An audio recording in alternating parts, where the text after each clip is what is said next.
Assalamualaikum warahmatullahi wabarakatuh. Perkenalkan, nama saya Fatina Falatola Subandi dengan NIM 220500027 dari S1 Teknik Perminyakan. Nah, di sini saya akan menjelaskan peralatan-peralatan sumur produksi dengan kegunaannya. Sumur produksi itu membutuhkan peralatan-peralatan khusus. Nah, peralatan-peralatan khusus itu sangat penting untuk mengekstraksi minyak dan gas dari bumi dengan aman dan efisien. Pada kali ini, saya akan mencakup komponen-komponen utama yang membentuk sumur produksi, mulai dari kepala sumur di permukaan hingga pompa dan katup khusus di bawah tanah.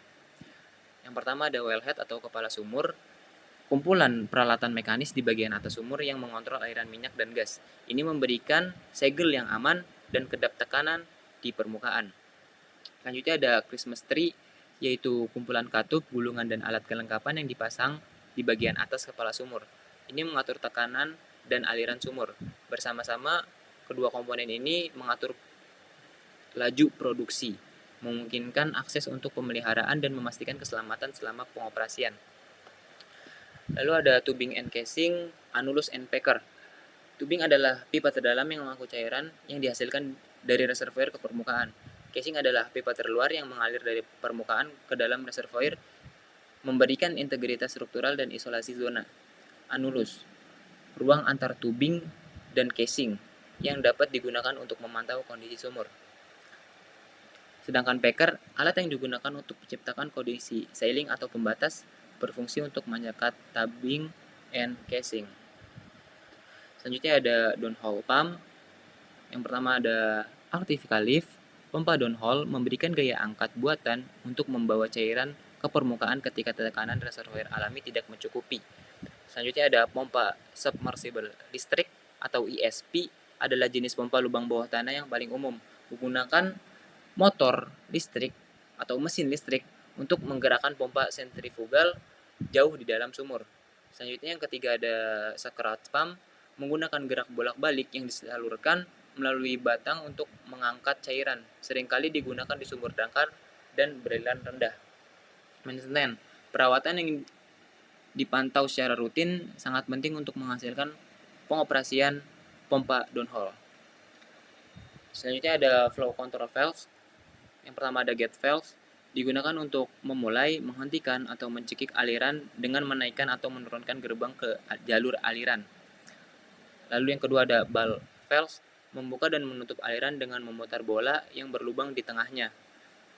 Ketiga ada katup gulp atau gulp valve, digunakan untuk mengatur laju aliran fluida dalam pipa. Prinsip dasar cara kerjanya adalah dengan menggerakkan disknya dari dudukan, yang memungkinkan pengaturan presisi dalam mengatur aliran. Periksa katup itu pemeriksaan secara rutin dalam satu arah sambil mencegah aliran balik.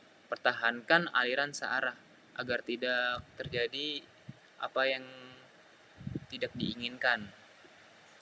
Selanjutnya ada separator and metering system. Separator vessel menggunakan gaya gravitasi dan sentrifugal untuk memisahkan cairan yang dihasilkan dari menjadi aliran minyak dan gas serta air. Metering, pengukuran aliran secara akurat, mengukur volume setiap aliran fluida untuk melacak produksi dan memungkinkan alokasi. Optimization, data dari separator dan meter memungkinkan operator untuk terus mengoptimalkan proses produksi. Selanjutnya ada corrosion and erosion control, pemilihan bahan.